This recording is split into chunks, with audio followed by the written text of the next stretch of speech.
নিশ্চিতভাবেই বলা যায় অনেকটা অনিশ্চিত হয়ে গেল। কেননা আপনি এটি তো প্রকাশ্য, তারা নিজেরাই বলেছেন যে তারা ইন্টারিম গভর্নমেন্টকে মানে অসদাচরণের জন্য অভিযুক্ত করেছেন এবং তারা বলেছেন যে তারা নির্বাচনটিকে ঘটানোর জন্য তখন তড়িঘড়ি করে স্বাক্ষর করেছিলেন এবং তাদের নোট অফ ডিসেন্ট ছিল। তারা তো ওই অধিকারটি রাখে, তাদের নোট অফ ডিসেন্ট যেসব বিষয়ে ছিল সেটি নিয়ে তারা শক্ত অবস্থানে দাঁড়ানোর অধিকার রাখে।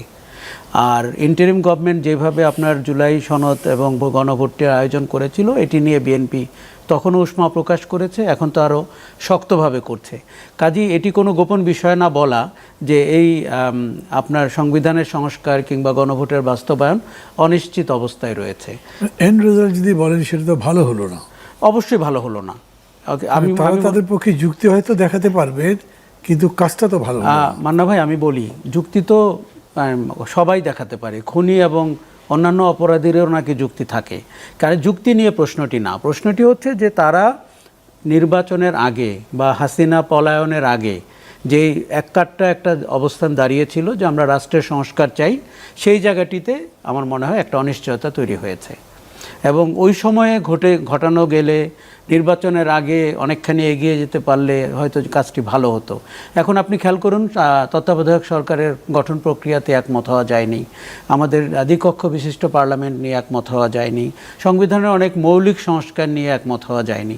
তারা যদিও একটি কমিটি করেছে এবং তারা সংশোধন কমিটি বলছে, কাজেই বিরোধী দল সেখানে অংশ নেয়নি। কাজেই আপনি জানেন যে আগামী ৫ তারিখে বিরোধী দলরা লং মার্চ ঘোষণা করেছে মূলত দুটি দাবিতে, একটি হচ্ছে গণভোটের রায় বাস্তবায়ন, আরেকটি হচ্ছে যে সংবিধানের সংস্কার।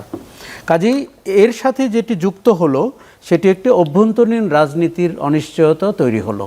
কারণ নির্বাচনের ঠিক 6 মাস বা 7 মাস পরে আমার ধারণা কেউ আশা করে নাই যে রাজনীতির মাঠটিও এরকম একটা জায়গায় যাবে যেখানে অপোজিশন এই দুটি বিষয় নিয়ে লং মার্চের ঘোষণা দিয়েছে। কাজে আপনি যে 6 মাসের কথা বলছিলেন তার একটা বড় তাৎপর্যপূর্ণ দিক হচ্ছে সংস্কারের জায়গাটিতে, গণভোটের রায় বাস্তবায়নের জায়গাটিতে আমরা এই জায়গায় দাঁড়িয়েছি, এটি পরিষ্কার। আচ্ছা, কিন্তু আমি আপনাকে কয়েকটা জিনিস বলি। সিচুয়েশনটা অ্যাভয়েড করা যেত না? অবশ্যই করা যেত, অবশ্যই। আমার মনে হয় এগুলো না টেবিলে বসেও করা যায়, এগুলো আধা ঘন্টা 1 ঘন্টাতেও করা যায় যদি আপনার অ্যাপ্রোচ ঠিক থাকে, আপনার মনে যদি সংস্কার থাকে তাহলে। কি না হলে আপনি আইনের ভাষা ব্যবহার করতে পারবেন, প্রচুর অযুক্তি কুযুক্তি দেখাতে পারবেন। এখন তাই হয়েছে বিষয়টা। আবার এটিও ভাবা উচিত যে বিএনপির মতো একটা বড় দল ছোট অনেক দলের মতো সব সংস্কারে আগ্রহী হবে, সবার আগে এগিয়ে যাবে, এই প্রত্যাশাটিও আমাদের মনে হয় অমূলক ছিল, বাস্তবসম্মত ছিল না। আচ্ছা, এবার আমি আপনাকে বলি, প্রায় 17 বছর বিএনপির নামের দলটি ক্ষমতা কেন্দ্র থেকে বিচ্ছিন্ন হয়ে গেছিল, ছুটে গেছিল। তাদের কিন্তু সবচেয়ে যে বয়োজ্যেষ্ঠ নেতাটি তারও অ্যাডমিনিস্ট্রেটিভ অভিজ্ঞতা, সরকার চালানোর, রাষ্ট্র চালানোর আসলে কিন্তু তেমন হয়নি। এটি বাস্তবতা। কাজেই বিএনপি 6 মাসের মধ্যে একটি গণ অভ্যুত্থান পরবর্তী নির্বাচনের ভেতর দিয়ে সরকার গঠন করে সরকার চালাচ্ছে, এটি আমি একটা বড় সাধুবাদ দিতে চাই। কেননা আমাদের দেশে বিরোধী রাজনৈতিক দলকে ক্ষমতা সরকার চালাচ্ছে বলেই সাধুবাদ না, চালাচ্ছে এই জন্য সাধুবাদ। কেননা দেখুন, আমরা তো অন্তর্বর্তী সরকারের অবস্থা দেখেছি, মানে শিক্ষিত লোক, অধ্যাপক, সুশীল সমাজ কি ভয়ঙ্করভাবে 18 মাস আমাদেরকে পরিচালনা করেছেন। কোনো দিক নির্দেশনা ছিল না, তাদের কিছু ব্যক্তিগত পাওনা দেওয়া, দাবি দেওয়া আদায় ইত্যাদি ইত্যাদি করেছেন। আমাদের গণ অভ্যুত্থান যেই জায়গায় মুখ থুবড়ে পড়েছে, প্রথম কথা তরুণদের হাতে, তাদের দল গঠন, তাদের ক্ষমতা, তাদের দুর্নীতি, দ্বিতীয় অন্তর্বর্তী সরকারের হাতে। এবং এখন এই জন্য সাধুবাদ জানাচ্ছি, একটি নির্বাচিত সরকার অন্তত আপনাকে কিছু জায়গায় তো স্থিতি এনে দিয়েছে, মব ভায়োলেন্স বন্ধ হয়েছে, অ্যাটলিস্ট অন্তর্বর্তী সরকারের মতো তো হচ্ছে না, বা সরকারটি তার পেছনে ইন্ধন যোগাচ্ছে এই অভিযোগ তো হচ্ছে না। কম্প্যারিজন করেন, হ্যাঁ, একটা মব ভায়োলেন্স আর হচ্ছে এই ফুয়েল ক্রাইসিস, কোনটাতে কত মার্কস দিলেন? মান্না ভাই, মব ভায়োলেন্সের মতো জঘন্য ঘটনা আর কোনো কিছুর সাথে তুলনীয় না।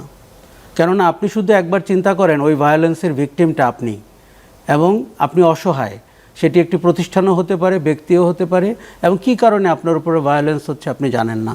দেখুন, তার চুলচেরা বিশ্লেষণ আমরা করতেই পারি, কোনটি প্রতিক্রিয়া, কোনটি বিক্ষুব্ধ প্রতিক্রিয়া, কোনটি মব ভায়োলেন্স, এই যুক্তিতে না যাই। শোনেন, কোয়ালিফিকেশনে যাচ্ছে না, কোয়ান্টিফাই যদি করেন, আমি মব ভায়োলেন্সকে উপরে রাখবো। কোয়ান্টিফাই করলেও। জি জি, এই জন্য বলছি, দেখেন জ্বালানি সংকটটি বিএনপি সরকারের সৃষ্ট না, বিএনপি সরকারের ঘাড়ে পড়েছে। ইরান মধ্যপ্রাচ্য যুদ্ধের কারণে পৃথিবীর সব দেশে প্রায় 64 কান্ট্রিজে জ্বালানি সংকট হয়েছে, বাংলাদেশেও হয়েছে। শেখ হাসিনার আমলে আমরা জ্বালানি নিয়ে কথা বলতে দেখেছি, চুরি করতে দেখেছি, কাজ করতে দেখি নাই। বাপেক্সকে 8টার বেশি কূপ খনন করতে অনুমতি দেওয়া হয়নি 15 বছরে। কাজেই এটি তাদের একটা উত্তরাধিকার সূত্রে পাওয়া। তবে হ্যাঁ, আপনি যদি আমাকে জিজ্ঞেস করেন, আমি ভেবেছিলাম তাদের যোগ্য দক্ষ লোক হবে, তাদের ওরকম তৎপর মন্ত্রী হবে এবং তারা সুচিন্তিত পরিকল্পনার ভেতর দিয়ে জ্বালানি সংকটটিকে অ্যাড্রেস করবেন। সেটি আমি গত 6 মাসে দেখি নাই। আমি তাদেরকে অ্যাডহক সমাধান দেখছি এবং কথামালার ভেতর দিয়ে সংকট সমাধানের চেষ্টা করতে দেখছি। আমি আপনাকে আর একটু ডাইরেক্ট বলি। জি বলেন। এই যে ধরেন আজকের পেপারে নিউজটা এসছে 5টি কার্গোর একটাও আসে নাই, কেউ লিখেছে 3টা কার্গোর একটাও আসেনি। এই কার্গোগুলো কাদেরকে দেওয়া হয়েছিল, কেন জাহাজগুলো আসলো না, এটার তো কোনো ইনভেস্টিগেশন হয়নি। যে বড় ক্রাইসিসটা আমরা দেখলাম সেটা তো গ্যাসে, এবং সেটা হয়েছে এই কারণেই যে এলএনজি এই ইয়েগুলো আপনি কাভার আপ করতে পারেননি, একটা জাহাজ ভিড়তে পারেনি। এটা কোনো কথা হলো? পারলো না কেন?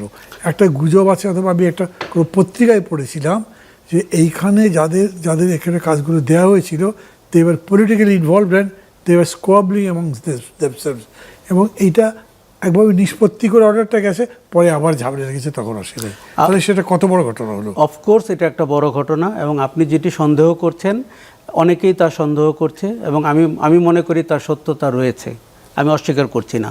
কিন্তু ইন্টারন্যাশনাল মার্কেটে আপনি যখন জ্বালানি সংগ্রহ করতে যাবেন, কার্গো বলেন, জ্বালানি ইটসেলফ বলেন, এবং আপনার 2টা এফএসআরইউ আছে, তার মধ্যে একটা হচ্ছে সামিটের, যারা যেই পরিবারের সাথে জয়ের ব্যবসায়িক অংশীদারিত্ব ছিল, আরেকটি হচ্ছে মার্কিন কোম্পানির, আবার দুটিই কিন্তু মার্কিন কোম্পানি পরিচালনা করেন।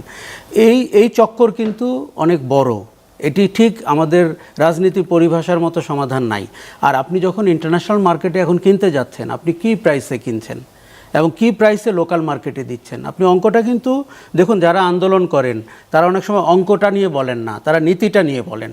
কিন্তু সরকার যে তার মানে কোন মূল্যে কিনছে, কাদেরকে দিয়ে কিনছে এবং কোন মূল্যে দিচ্ছে, এই তিনটিকে আমরা একসাথে দেখতে হবে। আরেকটা হচ্ছে যে বাপেক্সকে বলা হয়েছে 150টা কূপ খননের জন্য অর্থ দেওয়া হবে, এবং আপনি জানেন যে ইকুইপমেন্ট কেনা হচ্ছে। These are good sign. কিন্তু আমরা যেটি দেখতে পাচ্ছি না সেটা হচ্ছে যে সমন্বিত একটি জ্বালানি উদ্যোগ। আপনাকে আমি আরেকটা উদাহরণ দিই। সোলার প্যানেল যারা বিদেশিরা ইনভেস্ট করেছিল, অন্তর্বর্তী সরকার এসে এক কলমের খোঁচায় 30 জনের সমস্ত কন্ট্রাক্ট বাতিল করে দিয়েছে। এখন আপনি বলছেন যে 10,000 মেগাওয়াট রিনিউয়েবল এনার্জি করতে হবে। আমি ওই ইনভেস্টরদের একজনকে মিট করেছিলাম, তারা বলেছে ওনার 14 গোষ্ঠীও আর কখনো বাংলাদেশে ইনভেস্ট করতে আসবে না। কাজে আমাদের যে নীতির ধারাবাহিকতা সেটি কোন জায়গায়? ধরেন আপনি সামিটের সেকেন্ড এফএসআরও ক্যান্সেল করলেন, আপনি অল্টারনেটিভ কি করেছে অন্তর্বর্তী সরকার? তার মানে আপনি যে বলছেন, দেখেন আমির খসরু মাহমুদ চৌধুরী বলেছেন, উনি যেমন করে বলেছেন শুনতে হয়তো খারাপ লেগেছে যে 2 বছরের আগে কোনো সুসংবাদ নাই, কিন্তু বাস্তবতা তাই। এমনকি যদি সবচেয়ে রোবাস্ট পলিসিটাও আপনি এখন নিতে পারেন, দুর্নীতির কথা বলছি না, তাহলেও আপনার 2 বছর লাগবে রেজাল্ট ঘরে ঘরে পৌঁছে দিতে। জ্বালানির ব্যাপারটি এমনই, এই জন্য আপনি কন্ট্রোল করে সোলার প্যানেল দিয়ে আপনি তার চেয়ে কম সময় পারবেন না। না, সোলার প্যানেলও যে পারবেন তা না। আমি আপনাকে এবার বলি, গভর্নমেন্ট বলেছে যে সোলার প্যানেলকে তারা উৎসাহিত করতে চায়। এনবিআর এর ভ্যাট অ্যান্ড ট্যাক্সের পলিসি তার সাথে মানানসই না। এই নিয়ে গত 6 মাস ধরে আলোচনা হচ্ছে, এগুলো প্রবলেম। আচ্ছা, 30টির মতো সোলার প্রজেক্টকে অন্তর্বর্তী সরকার বাতিল করে দিয়ে গেছে, এফএসআরইউ বাতিল করে দিয়ে গেছে। তারা কি অল্টারনেটিভ কিছু করেছে? করেনি। কাজেই দেখেন, আমি কিন্তু পেছনের দিকের সরকারগুলোকে বিনা কারণে দোষারোপ করতে চাচ্ছি না, কিন্তু জ্বালানির মতো খাত কিন্তু একটার সাথে একটা সম্পর্কিত।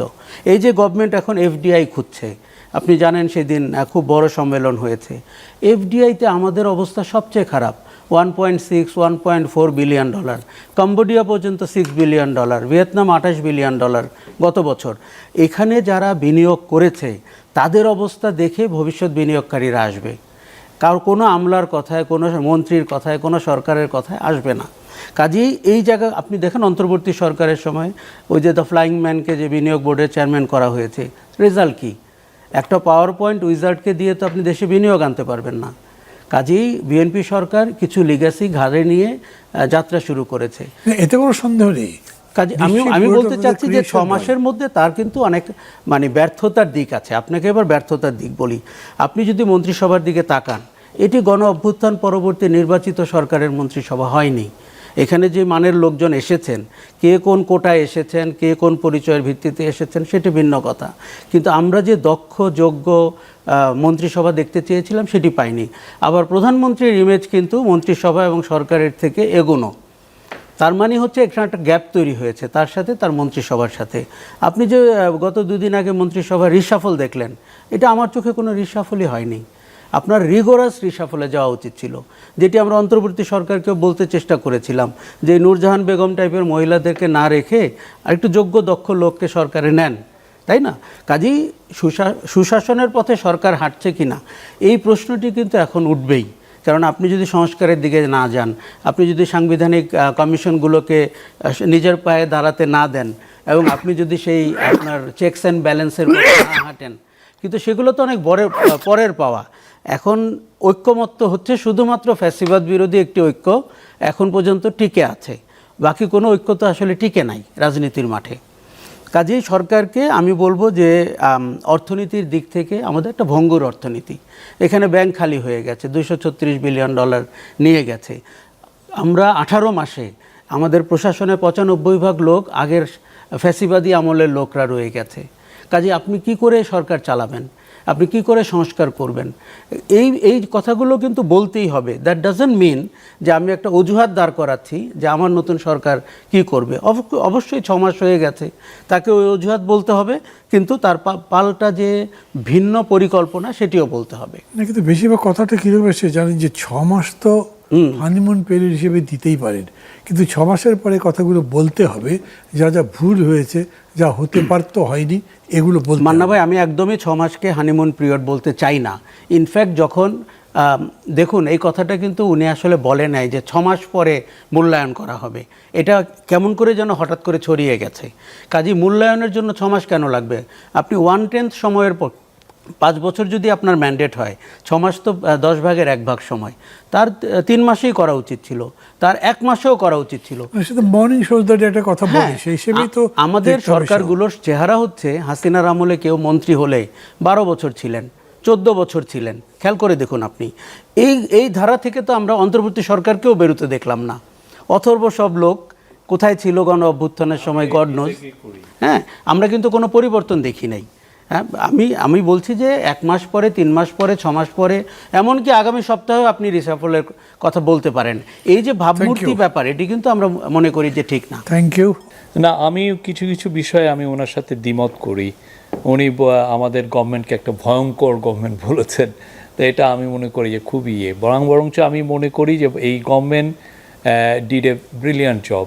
তারা পিস অ্যান্ড স্ট্যাবিলিটিটা রেখেছে, দেশের ইকোনমিকে একটা ভালো জায়গায় নিয়ে তারপরে নেক্সট গভর্নমেন্টের কাছে দিয়েছে। প্রত্যেকটা ইন্ডিকেটর যদি দেখেন, ইকোনমিক ইন্ডিকেটর প্রত্যেকটা জায়গায় তাদের ছিল, এবং মানুষের যেই ধরনের প্রত্যাশা ছিল যে তারা রিফর্ম করবেন, রিফর্মের কাজগুলো ওনারা অলমোস্ট সব সেক্টরেই করেছেন। এখন এই গভর্নমেন্ট এসে এটা রাখবে কি রাখবে না এটা তাদের বিষয়, বাট তারা তাদের যে দায়িত্ব ছিল সেটা করেছেন। আরেকটা হচ্ছিল জাস্টিস অ্যান্ড অ্যাকাউন্টেবিলিটি ইনশিওর করা, সেটা তারা ইনশিওর করেছেন। শেখ হাসিনার বিচার হয়েছে, অন্যান্য কেসগুলোও তারা শুরু করে দিয়ে গেছেন। তারপরে ইউএনকে দিয়ে পুরো ইনভেস্টিগেশনটা করানো হয়েছে। এর ফলে অ্যাটলিস্ট হাসিনা বা হাসিনার যারা ব্যাকিং করে ইন্টারন্যাশনালি, তারা অন্তত বলতে পারবে না যে এই যে কিলিংগুলো হয়েছে বা হাসিনার এগেনস্টে যে অ্যালিগেশনগুলো, এটা পলিটিক্যালি মোটিভেটেড। অন্যান্য ইস্যু আপনি দেখেন, আমাদের সময় গ্যাস ক্রাইসিস ছিল, বাট খুব ব্রিলিয়ান্টলি হ্যান্ডেল করা হয়েছে। এবং যাদের এই এফএসআরইউর কথা যেটা আসছে, একটা সত্যিকার অর্থে অনেক কিছুই, যেমন 30টা সোলার ইয়ের কথা বললেন, এটা করা হয় নাই, কারণ হচ্ছে তাদের অনেক বেশি তারা চার্জ, তাদের যে এগ্রিমেন্টে যে প্রাইসের যে ইস্যুটা, সেটা অনেক বেশি ছিল। আরেকটা হচ্ছে যে আমরা তো ওই যে 2010 সালের যে একটা কন্ট্রোভার্সিয়াল ল করা হয়েছিল, সেটাকে এই গভর্নমেন্ট ক্যান্সেল করেছিল। তো 30টা এই জন্য এটা করে নাই, এবং ওনারা ভেবেছেন যে নেক্সট গভর্নমেন্ট এসে তারা তাদের মতো করে দিতে পারবেন। তো এটা করলে যেটা হতো যে আরও দেশের আরও মানি ড্রেনিং হতো, আরও দেশের অর্থের অপচয় হতো। আর একটা হচ্ছে এফএসআরইউ কেন করা হলো, এফএসআরইউ নিয়েও এসছে, কাজ এগোনো যেত, কিন্তু কথা হতো তখন এই পলিটিক্যাল পার্টিগুলোই বলতেন যে এত বড় $1 বিলিয়ন চুক্তি করা হচ্ছে বা এটা, অথচ আমরা এই গভর্নমেন্টকে এটা করতে পারি কি না, এই ধরনের কথা উঠতো, যেটা চিরাং পোর্টে এনসিটির ডিপি ওয়ার্ল্ডের কাছে দেওয়ার সময় যে কথাগুলো এসছে, তখন অনেক বলতো যে এটা বিগ ডিল হচ্ছে, বড় টাকার লেনদেন হচ্ছে এগুলো। তো পুরো কাজটা ছিল 18 মাসে হচ্ছে রিপেয়ার জব, যে ভয়ানক একটা তলানিতে দেশকে রেখে গিয়েছিল, যাতে দেশটাকে সামনে এগোনো যায়, ইকোনমিকটাকে আবার রিপেয়ার করা যায়। এবং আপনি দেখেন সেন্ট্রাল ব্যাংকের গভর্নর, আমরা যখন প্রথমে এসে যেইটা ক্রাইসিস ফেস করা গিয়েছে, যে আপনার আমাদের এলসি কেউ এন্টারটেন করছে না, সাথে সাথে বিদেশি যারা করসপন্ডিং ব্যাংক তার $4 বিলিয়ন শোধ করে দিয়ে এটা ঠিক করা হচ্ছে, যাতে বাংলাদেশের এক্সপোর্টাররা কোনো বা ইম্পোর্টাররা কোনো ধরনের কোনো ডিসরাপশন ফেস না করেন।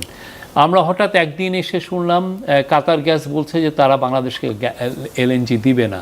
আপনি যদি তাদের যা পুরো ডিউ আছে প্রায় $400 মিলিয়ন মতো, আপনি যদি একদিনে 24 ঘন্টা, $400 মিলিয়ন মতো ছিল, তো ওইটা একদিন, মানে শেখ হাসিনার সময় ওনারা টাকা পরিশোধ করেন, ওইটা একদিনে পরিশোধ করা হয়েছে।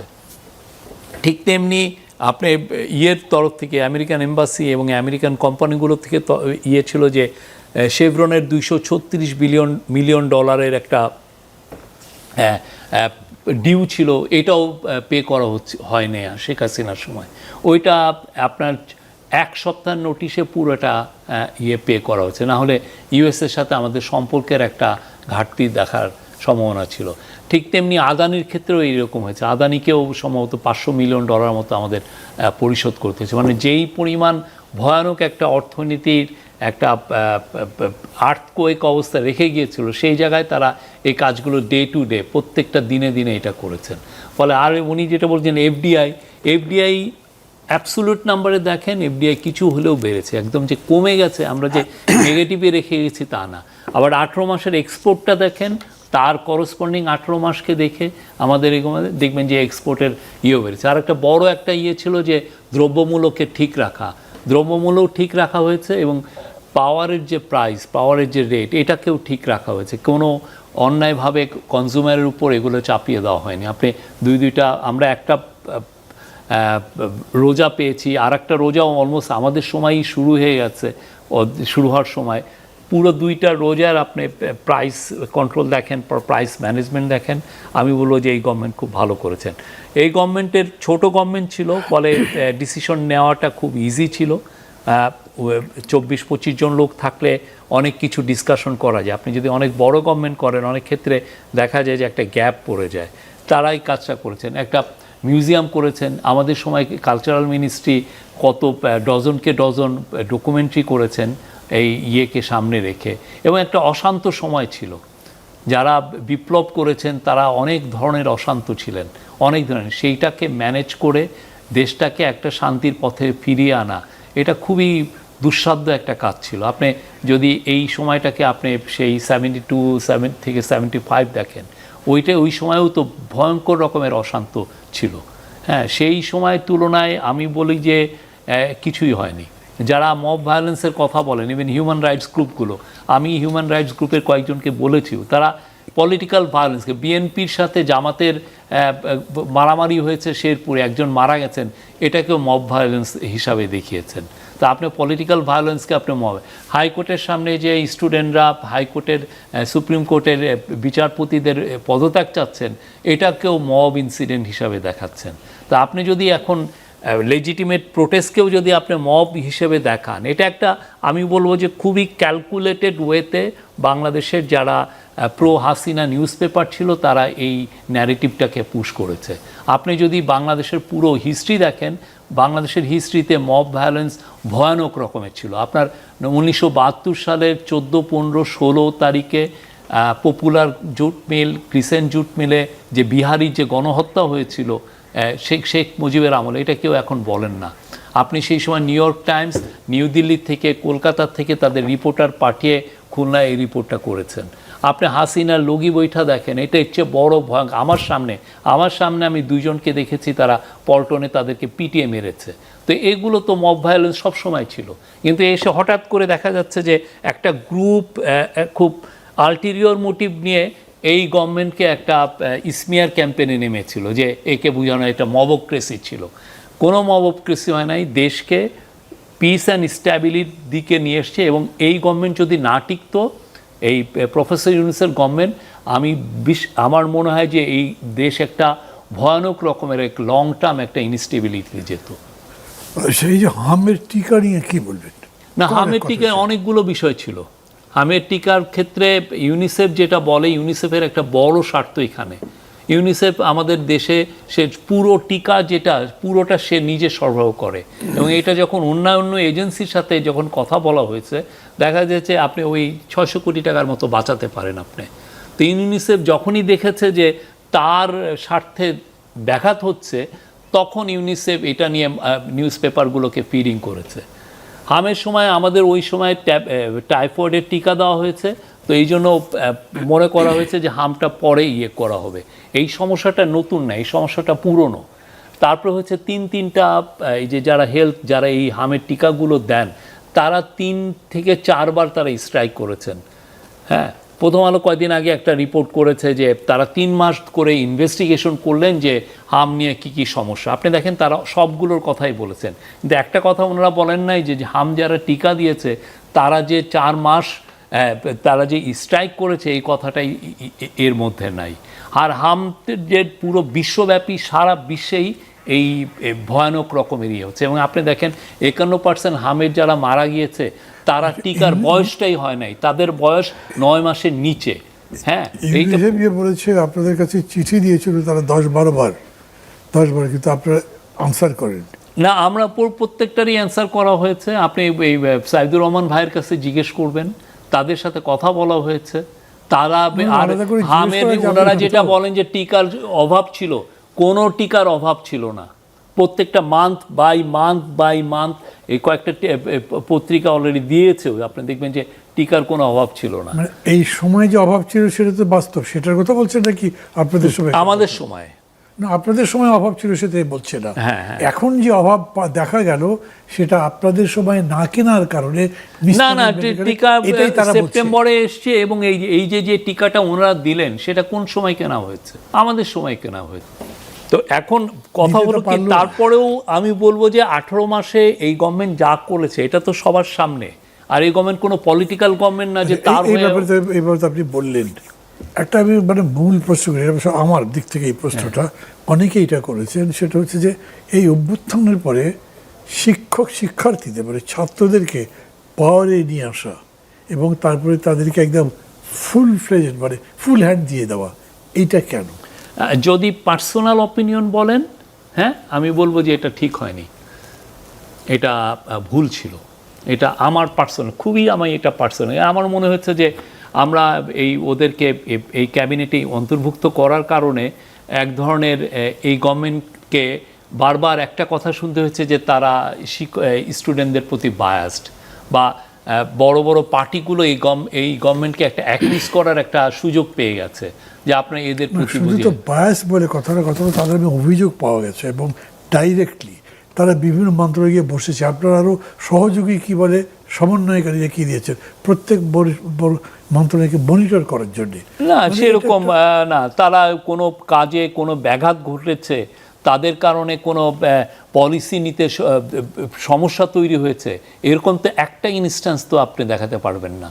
আর এরা যে সব সমন্বয়কারী কিছু বলেন তাহলে আবার খুঁজতে হবে। না, আমি বলতে পারি তো, কেননা তাদের কোনো মিনিমামও তাদের যে কয়জনকে 2-1 সমন্বয়কারীকে কিছু জায়গায় ডিরেক্টরশিপ দেওয়া হয়েছে, বাট দ্যাট ডাজন্ট মিন যে তারা মন্ত্রণালয়গুলোকে তদবির হয়েছে। এনসিপি তদবির করেছে, এনসিপি তাদের নেতাদের বহিষ্কার করেছে, তার উদাহরণ আছে না?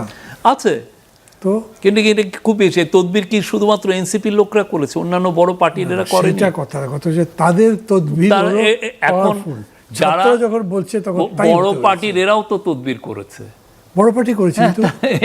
এটা তদবির ওই সময় যারা গভর্নমেন্টের যারা রেভলিউশনের পক্ষে ছিল তারা সবাই তদবির করেছে, কে করে নাই?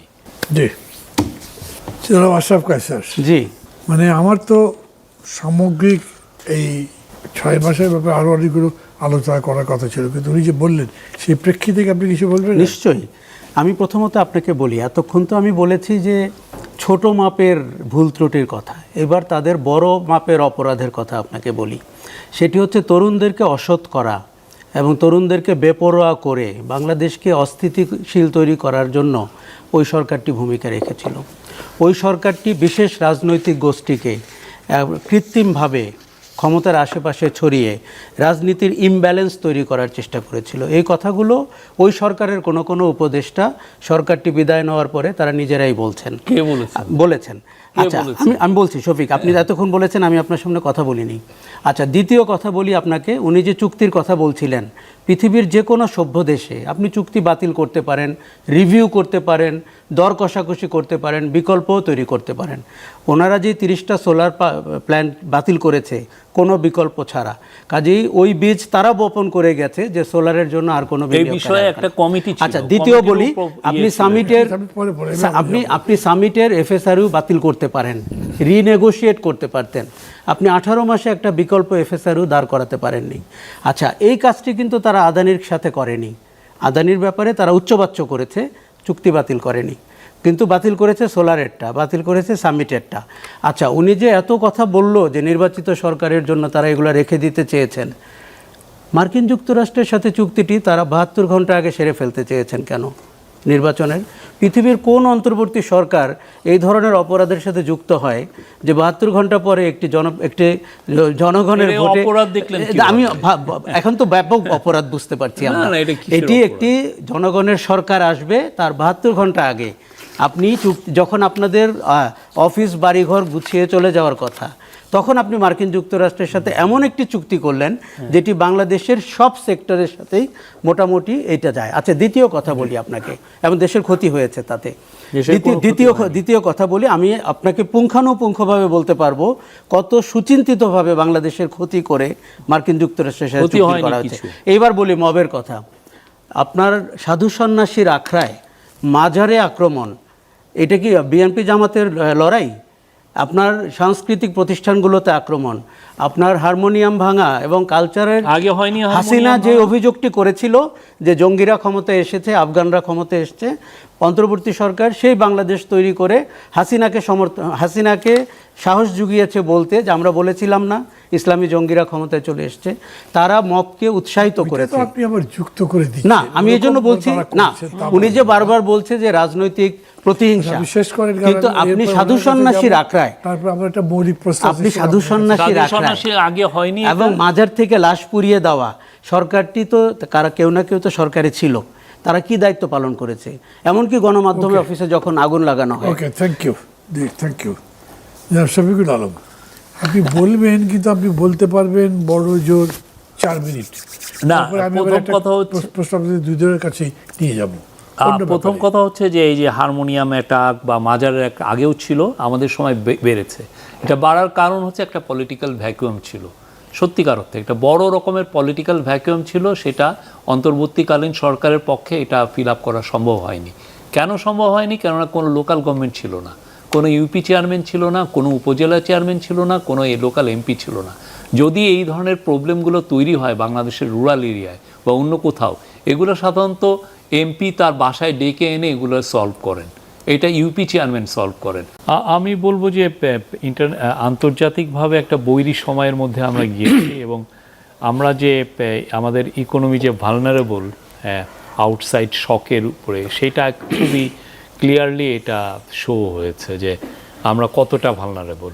আপনি জানেন যে ইউক্রেন ওয়ারের পরে আমাদের ইকোনমির যে ভালনারেবিলিটি এক্সপোজ হয় সেই 2022-এ, এবং যে আওয়ামী লীগ গভর্নমেন্টের পতনের একটা বড় ছিল যে ইকোনমি যে খুব খারাপ, র্যাপিডলি খারাপ হয়ে যায়। এক কোভিডের পরে তারা গুছাতে পারেনি, তারপরে ইউক্রেন ওয়ার আসলো যখন, তখন এলএনজি প্রাইস, হুইটের প্রাইস, ফার্টিলাইজারের প্রাইস এত বেড়ে গিয়েছিল ওরা আর সামলাতে পারেনি। এবং দেখবেন যে ওরা যখন ছাড়ে তখন আমাদের এক্সচেঞ্জ রেটের অবস্থাও 85 থেকে 125, 26, 27 টাকা হয়ে গেছিলো এবং আমাদের রিজার্ভ নেমে এসেছিল 15-16 বিলিয়ন ডলারে।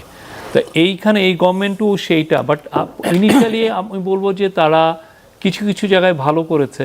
তাদের বিশেষ করে প্রথম যেই শকটাকে তারা অ্যাবজর্ব করতে পেরেছে, কিন্তু এখন এসে দেখা যাচ্ছে যে এটা যেহেতু ইরান ওয়ারটা প্রলং হওয়াতে গ্যাস ক্রাইসিসটা এখানে আরও দিচ্ছে, এবং সেই জায়গায় আমার মনে হচ্ছে যে গভর্নমেন্টের হোমওয়ার্কের ঘাটতি আছে এখানে আরও। কেননা গভর্নমেন্ট হয়তো ভাবছিল যে এটা এই ক্রাইসিসটা বেশি দিন 2-3 মাসের বেশি থাকবে না, কিন্তু এটা যে এত প্রলং করবে সেটা তারা বুঝে নাই। এবং আমাদের অল্টারনেট সোর্স গভর্নমেন্ট কেন, অনেকেই তো বুঝে নেই না। এটা মানে আমাদের ইকোনমিটা তো অন্যান্য অনেক দেশের চেয়েই বড়, আমরা কিন্তু 500 বিলিয়ন ডলারের ইকোনমি। তো আমার অল্টারনেটিভ এনার্জি সোর্সগুলো আমাকে তখনই আমাদের এটা ভেবে রাখা উচিত ছিল যে আমি কাতারের থেকে যে গ্যাসটা চাচ্ছিলাম এলএনজি, আমি যে আমার লং টার্ম যে চুক্তি আমি এটা পাবো না। হ্যাঁ, ওরা অলরেডি বলছে যে ফোর্স ম্যাজিউর করার জন্য, আর অন্যান্য দেশের থেকেও আমি নেওয়ার জন্য আগেই যে আমি লাইন আপ করা সেটাও আমি সেভাবে আমি করি নাই।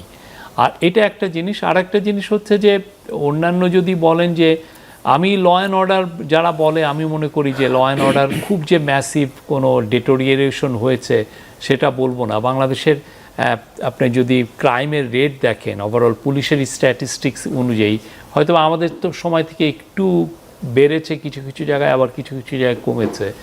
আর অন্যান্য দ্রব্যমূল্যর ক্ষেত্রে ইনফ্লেশনের একটা বড় ইম্প্যাক্ট ছিল। ওনারা এই গত মাসে এসে ইনফ্লেশনটা একটু কমা শুরু হয়েছে। অন্যান্য ইকোনমিক ম্যানেজমেন্ট আমি বলবো যে একদম যে বাজে হয়েছে তা না, যেটা ব্যাংকগুলোতে কিছুটা স্ট্যাবিলিটি ফিরে এসছে, এবং আমরা ফাইনালি জানতে পেরেছি যে আমাদের ব্যাংকগুলোতে আসলে কী পরিমাণ টাকা নন পারফর্মিং, মানে কী পরিমাণ টাকা আসলে চুরি হয়ে গেছে, এটারও একটা টোটাল একটা পিকচারটা জানা গেছে। আইএমএফের সাথে আমার মনে হয় যে তারা যে আইএমএফের সাথে যেটা আমরা এক্সিস্টিং যেটা চুক্তি ছিল এটা থাকাটা বেটার ছিল। থাকলে হতো যে আমরা 1.3 বিলিয়ন ডলার তাদেরকে নিয়ে ওই টাকাটা নিয়ে তারপরে আমরা বলতাম যে okay we will sign a new agreement. আমরা সেটা না করে আমরা ওই এগ্রিমেন্টটা করি, ফলে আমরা 6 মাস পিছিয়ে গিয়েছি। গভর্নমেন্ট এটা করলো না কেন? এটা গভর্নমেন্ট করলো না, গভর্নমেন্ট ভাবলো যে সে তার টার্মসে সে এগ্রিমেন্টটা করবে, তার যে টার্মসে। আইএমএফ তো অনেক ক্ষেত্রে এখন কন্টিনিউয়াসলি বলে যাচ্ছে যে আমাদের স্বার্থ বিকিয়ে দিয়ে আমরা তো এটা করতে পারি না, মানে কিন্তু এটা অনেক ক্ষেত্রে আইএমএফ এর সাথে সত্যিকার অর্থে আইএমএফ যখন ব্রুটালি আপনার সাথে নেগোসিয়েশন করে আপনার হাতে, তখন আপনাকে এসে বলবে যে আপনার এই যে 100টা স্টেট ওন ফ্যাক্টরিজ আপনাকে প্রাইভেটাইজ করতে হয়, তখন আপনার কিছু করার থাকে না। আইএমএফ এসে আপনাকে আপনার ফিনান্সটাকে ঠিক করে, যে আপনার সক্ষমতা বাড়ায়, যে আপনি ইন্টারন্যাশনালি আপনার যে ঋণগুলো দিতে পারবেন কি না, সেটার জন্য আপনার ফিনান্সটাকে করতে যে সে অনেক কিছু আপনাকে বলে যে এগুলো বন্ধ করো, ওগুলো ইয়ে করে, যে যেটা কোর যেটা ইস্যু এখন দাঁড়িয়েছে যে এনবিআরকে 2 ভাগ করা। কারণ এনবিআরে যেটা হচ্ছে যে লোকটা নীতি করছে সেই আবার যে আপনার ট্যাক্স কালেক্ট করছে। তো এইটাকে আমাদের সময় এটা ইয়ে হয়েছিল, কিন্তু লাস্ট মোমেন্টে এটা ওই ডিভিশনটা কার্যকর হয়নি। তো এই গভর্নমেন্ট এসে আসলে প্রথমে ডিলিট করেছিল, এদের উচিত ছিল তখনই এটা ব্রুটালি এনফোর্স করা, সেটা ওনারা করেন নাই।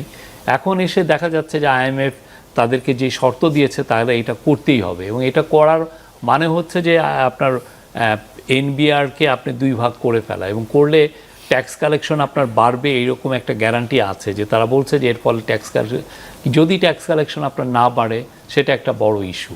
আরেকটা হচ্ছে যে অন্যান্য ইস্যু ক্ষেত্রে ফরেন পলিসিগত আমি বলবো যে তাদের একটা শক্ত অবস্থান ছিল, বিশেষ করে ইন্ডিয়ার ব্যাপারে তারা একটা তাদের যে অবস্থানটা এটা খুব স্পষ্টভাবে জানিয়েছেন। আর মিডিল ইস্টে যে চেঞ্জিং যে বাস্তবতা, এই যে জিও পলিটিক্যাল ইয়েতে তারা একটা, আমি মনে করি যে তারা মনে হচ্ছে যে আমরা যে মক্তা যে চুক্তিটা সেটার আমরা ইভেনচুয়ালি আমরা এটার মেম্বার হব। এতে যেটা হবে যে ইন্ডিয়ার আজকে নতুন যে স্টেট মিনিস্টার হয়েছেন ফরেন অ্যাফেয়ার্স, উনি বলেছেন যে আমরা আগ্রহী ওটাতে যেতে। আমার এটা 2টা লাভ আছে। একটা লাভ হচ্ছে যে আমি এই যে 3টা দেশ, এক হচ্ছে সৌদি আরবের টাকা আছে, আর তার্কি আর পাকিস্তানের টেকনোলজি আছে। আমি যদি এর সাথে এটা যুক্ত হই তাহলে আমার লাভটা হচ্ছে যে আমি ডিফেন্সের টেকনোলজিতে আমি একটু এগিয়ে যাব। আমার প্রচুর ডিফেন্স রিলেটেড আমার এখানে ম্যানুফ্যাকচারিং কোম্পানি হবে, ডিফেন্স ইকুইপমেন্ট মেকার্স এটা হবে, এটা একদম নিশ্চিত। আর একটা বিষয় হচ্ছে যে লং টার্ম হয়তোবা আমি মিডিল ইস্টে আমার প্রচুর সৈন্য ওইখানে ডিপ্লয়েড হতে পারে, এমন হতে পারে যে ওরা বলতে পারে যে তুমি আমাদের দেশে সৌদি আরব বলতে পারে যে আমি 10,000 সৈন্য নিব। তো এটা আমাদের যেহেতু ইন্টারন্যাশনালি যে ইউএনের যে পিস কিপিং ফোর্সে, আমাদের ইউএন পিস কিপিং ফোর্সে আমাদের নাম্বারটা কিন্তু কমে এখন প্রায় 6,000-এর জায়গায়। আমি যদি এখন নতুন অপরচুনিটি পাই যে আমি সৌদি আরবে 10,000 সৈন্য ডিপ্লয় করলাম, কাতার কুয়েতে আরও সৈন্য ডিপ্লয় করলাম, এটা আমাদের জন্য একটা বড় অপরচুনিটি তৈরি করবে। যদিও আমাদের নেইবার এটাকে কিভাবে না এটা দেখবার বিষয় আছে, কিন্তু বাংলাদেশ গভর্নমেন্ট তো বলেছে যে তারা এখানে যাবে। সরি, বাংলাদেশ গভর্নমেন্ট তো এটা এগ্রি করছে অলরেডি। হ্যাঁ, আমার মনে হয় যে এটা যাওয়া উচিত, করেছে। বাংলাদেশের এটা যাওয়া উচিত। এবং বাংলাদেশের সত্যিকার অর্থে এখন এসে মনে হচ্ছে যে বাংলাদেশের মিলিটারি সাইজও বড় করা উচিত। আমরা একমাত্র $500 বিলিয়ন এর একটা বড় ইকোনমি, কিন্তু দেখা যাচ্ছে আমাদের ড্রোন মেকিং কোনো ফ্যাক্টরি নাই, আমার ভালো কয়েকটা এয়ারক্রাফটও নাই, মানে ফাইটার জেটও নাই। তো আমার এই সমস্ত জায়গায় সক্ষম হতে পারে না। এই গভর্নমেন্ট সেই নিয়েও কাজ করছে। আর অন্যান্য বিষয়ে আমি বলবো যে